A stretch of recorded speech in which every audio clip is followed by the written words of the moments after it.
どうも、プラシキです。今回はサザビーのルーツとなったモビルスーツという HG144 分の1バルギルを作っていこうと思います。プレミアムバンダイ限定で2020年4月発売、販売価格は2750円となっています。ムーンガンダム自体を知らなかったのですが、見た目のかっこよさで買っちゃいました。それでは早速内容物チェックをしていきたいと思います。内袋の量はこのような量になっていました。ランナー数ですが、このような数量になっています。小さいランナーもあるんですが、ランナー数自体は HG としては多い方ではないんでしょうか。ランナーチェックをしていきたいと思います。こちらバルギルのランナーですが、基本ムーンガンダムのランナーがベースとなっているようです。紫色のカラーリングが映えますね。そしてこちらのパーツもムーンガンダムのランナーとなっています。非常にモールドが細かく入っていますね。こちらのランナーもムーンガンダムのランナーとなっています。この肩アーマーもサザビーの面影がありますね。こちらのランナーですが、非常にランナーのディテール、そしてモールド細かく入っています。このようにマニピュレーターもかなり細かい作りになっていますね。バックパック部分、リアスカート部分のパーツでしょうか。そして内部フレームらしきパーツもありますね。そしてこちらがビームエフェクトパーツとなっています。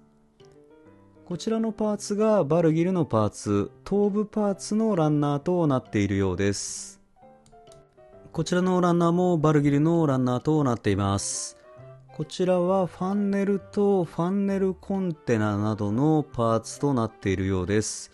プロペラントタンクなどもついています。モールド細かく入っていますね。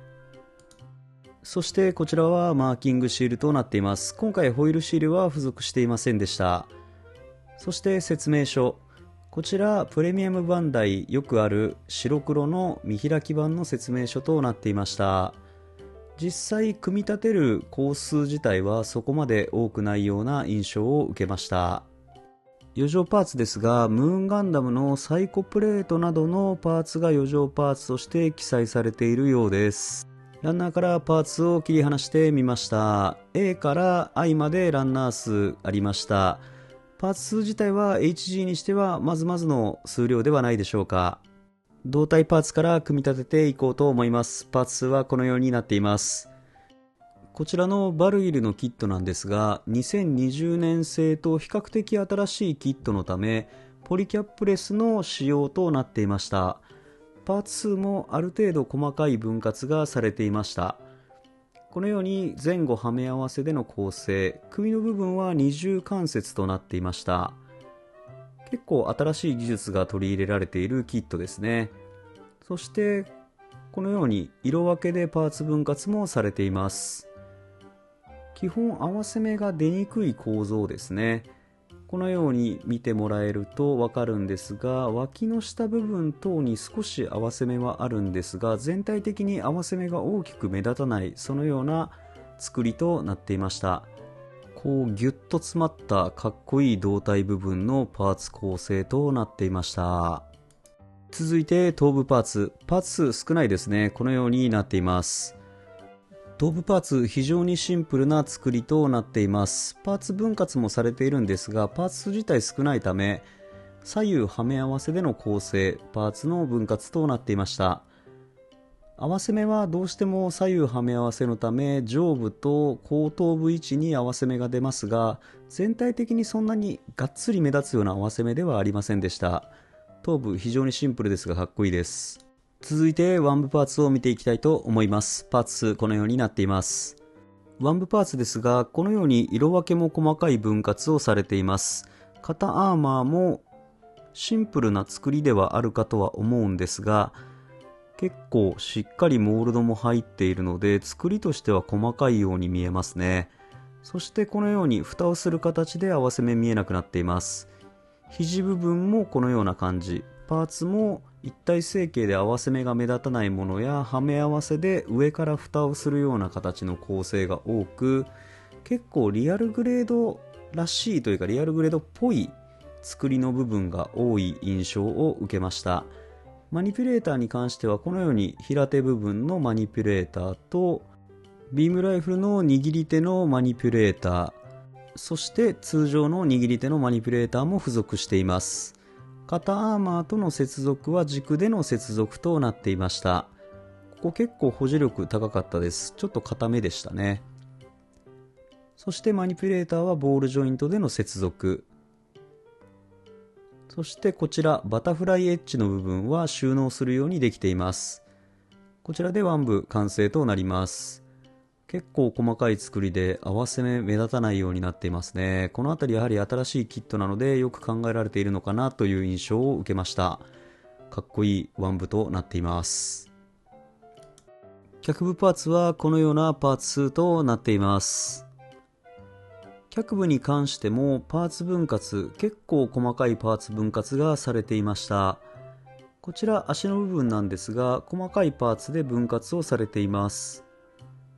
このように色分けもしっかりとされていますね。そしてこちらすねの部分、内部フレームのような構造となっていました。このようになっています。結構リアルグレードっぽい作りになっていますよね。HG にしては珍しいんではないでしょうか。このように膝の部分もしっかりと二重で動くようになっていますね。昔の HG の脚部に比べるとかなり細かい作りになっているんじゃないでしょうか。太もも部分に関しても一体成形のパーツ、そして軸のちょうど付け根の部分ですね。こちらも太もも部分と軸での接続となっています。このような小さいスラスター部分のパーツも分割されていました。内部のフレームに関しても分割されています。このようなパーツの構成で外装パーツのような形で脚部に接続していくような形となっています。結構細かいんですよね。この辺りのパーツ細かく分割されています。このようにジョイントをかけて背面ちょうどふくらはぎの部分のパーツなども分割がされています。この脚部の構成を見ているとパーツ分割で合わせ目が出にくいような構造となっていて HG というよりはリアルグレードに近いようなパーツの組み立て構成となっていました。この辺りいいですね、すごく。続いて腰部パーツを見ていきたいと思います。パーツこのようになっています。腰部パーツもパーツ結構細かく分割されていました。フロントスカートの部分やこのように色分けされているパーツ、そして軸の部分などこのように裏打ちなどモールドもしっかり入っているので組み立てるだけでかなり仕上がりよくできています。このようにサイドスカートの部分も裏打ち入っていますね。結構シンプルな構成になっているんですが腰部パーツかなり出来がいいと思います。少し色分け部分で言うと色分けされていない部分もあるんですがそれでも完成度としては結構高い腰部となっているんじゃないでしょうか。いい感じにできています。続いてバックパック部分のパーツを見ていきたいと思います。バックパックの構成は、HG らしいパーツの分割の構成となっているんじゃないでしょうか。スラスター部分もパーツ分割となっています。ファンネルに関してはこのようにはめ合わせの構造。両側に3機ずつ計6機ファンネルが付属しています。このファンネルコンテナ、このように1回挟み込むんですが、開閉のギミックがついています。プロペラントタンクはモナカ構造の合わせ目出ますね。そしてボールジョイントでの接続となっています。こちらバックパック軸の部分、この位置にファンネルコンテナを差し込みます。こちらもボールジョイントとなっています。シンプルな作りなんですが結構特徴的なバックパックとなっていますね。かっこいい形状をしていると思います。ファンネルコンテナの開閉ギミックはこのように開いた状態にすると内部構造が見える仕組みとなっていました。この辺り細かく作り込まれていますね。そしてビームトマホークの柄の部分、こちらをバックパックに差し込むこともできます。最後に武装類、こちらビームライフルのパーツは2パーツでのモナカ構造とシンプルな構造になっていました。モナカ構造のため合わせ目はがっつりと出てしまいますがシンプルなビームライフルとなっています。そしてこちらがビームトマホーク、先ほど作った柄の部分をビームエフェクトパーツと接続し完成となります。こちらもシンプルな作りとなっていますね。サザビーの香りがします。そしてこちらが両腕部に収納されているバタフライエッジという武器。こちらの方は両側のサイド部分にビームエフェクトパーツを取り付けてこのような装備となっています。このように収納することも可能になっています。それでは全パーツ完成したので取り付けと可動域を見ていきたいと思います。まずこちら下半身、腰部と脚部の接続は軸での接続となっています。このように両サイド、両側とも軸で接続し下半身完成です。しっかりしてますね。可動域ですが、両サイドの部分、サイドスカートを上まで上げると水平位置までは上げることはできますが、胴体部分が干渉するためある程度の位置までとなるかと思います。太もも軸部分も360度回転、そして両サイドスカート、そしてフロントスカートも両側とも可動、リアスカートも可動するようになっています。前後への開きとしてはこのように軸でジョイントしているので、かなり自由度高い可動域となっていると思います。このように動きますね。可動域広めです。そしてこの腰部の軸部分が基盤、根元部分から動くので結構ポージングに幅が利きます。そして膝、このようにスライドギミックついていて二重関節で結構広めの可動域となっていました。そして足首部分、この位置かなり可動域広いですね。このように前後への可動も大きく可動域が確保されていました。そして左右の振りに関しても結構広めの可動域となっています。つま先などは動かないようになっていました。足裏の肉抜きはありませんね。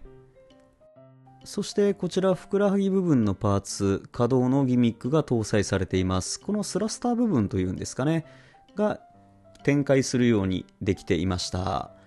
しっかり細かい部分まで作り込まれていますね。下半身かなり出来がいいんじゃないでしょうか。そして胴体部分と腕部の接続はボールジョイントでの接続となっています。右左ともにボールジョイントでの接続。上半身かなり細かいですね。可動域ですが、肩アーマーのこの箇所、上下にこのように動きます。そして水平方向から上まで手を上げることができますね。胴体部分の根元の部分が動くのでかなり可動域広いと思います。そして前の部分へはこのように前に突き出すことも可能となっています。上半身の腕部の可動域広いですね。根元の部分がやはり動くので大きめな可動域となっていました。いいですね、これだけ動くと。この部分に関して胴体の部分のこの部分は動かないようになっていました。そしてこの上腕部の箇所は360度軸で回ります。肘部分は二重関節のため大きく可動域確保されていました。ボールジョイントのためマニピュレーター部分も360度回転するようになっています。頭部との接続もボールジョイントでの接続となっていました。こちら頭部の付け根、首の部分のパーツが二重で動く構造となっているので結構大きく首の部分が動くようになっています。このように前後への動作も得意ですね。そして360度ボールジョイントのため回転することも可能となっています。頭部パーツかなり可動域広めでポージングの幅が広がりそうですね。いいですね、この頭部の動き。バックパックは3つの軸での接続となっていました。このような形のバックパック取り付けとなっています。コンテナ部分も左右にある程度可動域が確保されていますね。そしてこのように上下にも動きます。そしてプロペラントタンクの位置に関してはボールジョイントのため可動域結構大きく取られています。上半身かっこいいですね。バックパックもしっかりと作り込まれているんじゃないでしょうか。そして下半身との接続もボールジョイントでの接続となっていました。これでバルギル本体の完成ですね。かっこいいですね。かなり仕上がりいいと思います。ポリキャップレスのキットなんですがかなり保持力高かったですね。この胴体部分、このように可動域も確保されています。前後への可動域もかなり広いんですよね、この辺り。そして左右に関しても結構大きく可動域取られています。いや、このバルギルかなり細かいとこまでモールドも入ってるし、可動域もなかなか素晴らしいと思います。これでバルギル本体完成となります。HG144 分の1バルギル完成しました。どうでしょう、このいでたち。かなり細かいとこまでかっこよく仕上がってるキットになっているんじゃないでしょうか。個人的にはかなり好みのディテール、そしてプロポーションしていますね。上半身もこのようにかっこいいんですよね。モールド細かいです。それでは武装類を持たしたポージングいってみたいと思います。まずはビームライフルから。こちらのバルギル、可動域が広いので、それぞれ武器を持たしたりポージングさせたりする幅が広いですよね。かなりかっこよくポージング決まります。ただ私のポージングがかっこいいかはちょっと別なんですが、皆さんポージングさせるときに結構楽なんじゃないかなと思いました。こちらバタフライエッジ、特徴的な武器となっています。取り外すことも可能となっています。そしてビームトマホーク、後のサザビーにつながっていくような武器となっていました。ビームエフェクトもしっかりと入っており、かっこいい武器となっています。そしてファンネル、こちらも後のサザビーへとつながっていく武器ですね。バルギル、かなりかっこいい仕上がりとなっているんじゃないですか。個人的にすごく好みのキットとなっていました。皆さんいかがだったでしょうか。今回 HG144 分の1バルギルを作った感想ですが、2020年発売と新しいキットでポリキャップレス仕様となっており、ディテールとモールドも細かく HG らしくないキットになっていました。シンプルな成型色ですが、モールドが細かく入っているため密度感のある仕上がりとなっています。可動域に関しても良好で、ポージングが決めやすいんではないでしょうか。合わせ目などは細かい部分を言うと出るんですが、十分な仕上がりになっていると思います。ムーンガンダム自体をもともと知らずに見た目だけで購入したキットでしたが、かなり好きになりました。HG にしては独特の構造をしていて手が込んだ作りになっていると思います。そのうちベースキットのムーンガンダムも作ってみたいと思います。それでは今回はこの辺で。初めての方もいつも見てくれている方もご視聴ありがとうございました。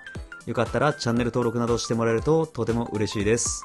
それではまた次の動画でお会いしましょう。